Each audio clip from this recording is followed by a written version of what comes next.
Bonjour à toutes et tous et bienvenue dans le podcast Danser sa vie. Je suis Gaëlle Piton, sophrologue, coach, autrice, artiste, une femme aux multiples casquettes. Dans ce podcast, je vous partage mes réflexions et conseils avec authenticité et liberté. J'ai également le plaisir d'accueillir des personnalités inspirantes pour vous aider, vous aussi, à danser votre vie. Vous êtes prêts ? C'est parti !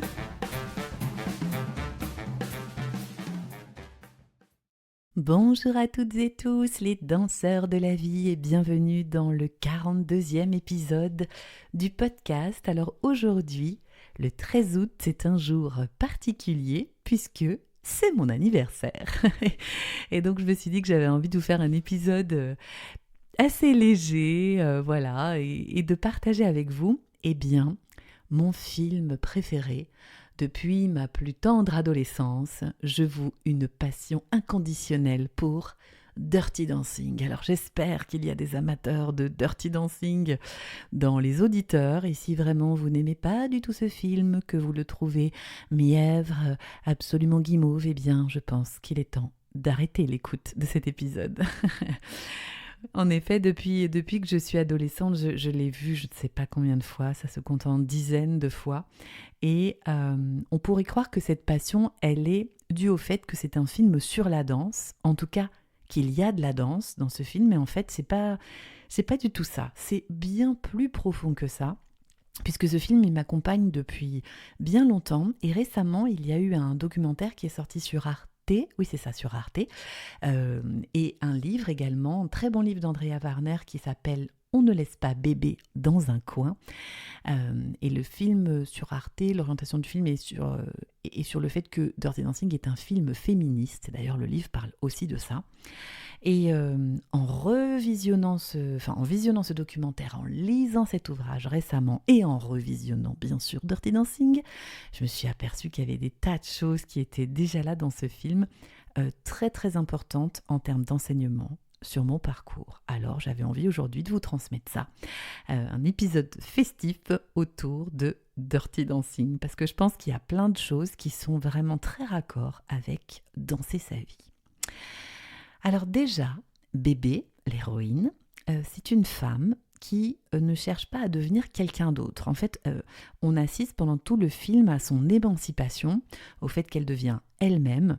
Elle passe d'une femme assez timide, réservée, mais qui a de grandes convictions quand même, qui veut changer le monde en fait. Alors là, je me reconnaissais déjà bien à l'époque dans ce personnage avec de grandes idées, de grandes envies et de grands élans pour le monde. Au départ, on croit que Bébé en fait apprend à danser, mais la danse est symboliquement le fait que Bébé, elle apprend surtout à prendre sa place. Jusqu'à la fin, jusqu'à la danse avec ce magnifique et légendaire porté. Elle apprend à faire confiance à ce qu'elle ressent. Elle apprend aussi à désobéir, notamment avec son papa. Il y a toute une scène très très forte avec son père où elle désobéit lorsque quelque chose lui paraît profondément injuste. Et vous n'êtes pas sans savoir que le personnage principal en fait de Dirty Dancing, c'est au-delà de Bébé, c'est l'avortement. En fait, toute l'intrigue du film, ce qui est quand même extrêmement avant-gardiste, c'est l'avortement de Penny, parce que sans ça, il n'y a pas d'intrigue. Sans cet avortement, Bébé n'apprend pas à danser pour remplacer Penny, et sans cet avortement, elle ne rencontre pas Johnny. Donc voilà, et il faut remettre aussi ce film dans le contexte de l'époque. Un grand élan féministe, c'est pour ça que c'est vu comme un film féministe, effectivement. Donc Bébé, elle quitte le regard de son père, elle désobéit et puis elle déçoit par endroits son père pour construire son propre regard. Et en fait, c'est un film dans lequel elle apprend à grandir et à s'émanciper aussi sexuellement. Quand la Dirty Dancing, quand elle arrive avec ses pastèques et qu'elle voit tous ces danseurs, on a vraiment, avec les corps qui sont filmés, l'éveil sensuel et sexuel de Bébé. Et Johnny, ce bad guy comme ça, c'est pas lui qui la sauve en fait, c'est important, il ouvre vraiment une porte, mais c'est Bébé qui traverse cette porte-là. Johnny danse pas à la place de Bébé, lui apprend à faire confiance à son corps, à son équilibre, à son espace. Ceci est ton espace de danse, ceci est mon espace de danse. D'ailleurs, à un moment du film, c'est elle qui remet ses règles dans la danse avec Johnny. Et finalement, c'est aussi ça la vision de l'accompagnement. Si on transforme vraiment personne, en tout cas, on crée un espace, on tend une main, on guide pour que la personne puisse cheminer. C'est très coaching en fait. Et surtout, l'un et l'autre se transforment puisque bébé, elle aide Johnny à avoir un regard autre que celui du raté, du gars qui va rien faire de sa vie et voilà, et qui va être condamné à seulement danser avec les belles dames fortunées. Il y a une forme de prostitution aussi de Johnny dans le film qui danse avec les dames fortunées moyennant finances et autres, on va dire, et autres soins corporels, n'est-ce pas? Et puis cette phrase, évidemment, on ne laisse pas bébé dans un coin. Ça, c'est quand même la citation. Et alors, je l'ai adorée adolescente, mais vraiment en prenant ma place sur une scène, avec le spectacle, en osant écrire des livres, en osant donner de la voix dans ce podcast, je l'entends vraiment plus de la même manière. C'est arrêter aussi d'attendre qu'on nous donne cette place. S'autoriser. Bébé, elle s'autorise. Et on la laisse pas dans un coin. C'est pas la numéro 2. C'est elle qui est sur la scène à la fin.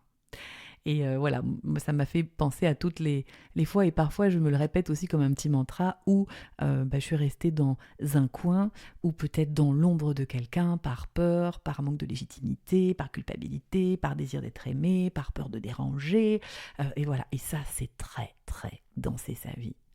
On ne laisse pas bébé dans un coin. Évidemment, la danse qui est ce qui permet à bébé de s'émanciper. Donc, c'est pas la technique, c'est vraiment la danse vue comme la liberté. Et moi qui, pendant longtemps, ai cru que j'étais frustrée de ne pas avoir été danseuse, je vois qu'aujourd'hui, la danse, c'était vraiment un médium, un moyen, un véhicule dans mon chemin, parce qu'en fait, ce que je cherche avant tout, c'est la liberté. C'est ça, danser sa vie, c'est la liberté d'être. Et c'est vraiment ce que je transmets aujourd'hui. C'est pas savoir danser, en fait, c'est retrouver la liberté intérieure qui, effectivement, se voit ensuite à l'extérieur. Et puis, la scène finale, évidemment, vous la connaissez, le porté légendaire qui est repris dans les mariages, à chaque danse. Je ne sais plus le nombre de mariages, de mariés qui ont appris cette danse pour le jour J. Mais c'est vraiment cette scène qui me fait encore pleurer aujourd'hui parce qu'elle montre vraiment cette personne qui ose et puis qui, en osant, autorise d'autres à oser, puisqu'en fait, la fin de Dirty Dancing se termine par un grand mouvement de danse collectif, par quelque chose qui fait le ricochet. Donc, quand cette femme ose prendre sa place, elle autorise toutes les autres et tous les autres et au-delà des conditions sociales, parce que dans le public, il y a aussi bien les gens très fortunés de la pension Kellerman que les danseurs, la bande à Johnny. Donc, quand une femme remet du mouvement dans sa vie, elle ouvre un passage. Et vraiment, c'est exactement ce que je crois. Et c'est pour ça d'ailleurs que j'ai créé Danser sa vie. Donc aujourd'hui, pour mon anniversaire, je crois que j'ai envie de remercier la petite Gaëlle et la Gaëlle adolescente, celle qui regardait Dirty Dancing en boucle sur la VHS et qui ne savait pas encore qu'un jour, elle écrirait 6 livres. Elle donnerait un TEDx, elle créerait un spectacle, un podcast, une méthode, un écosystème, un grand mouvement.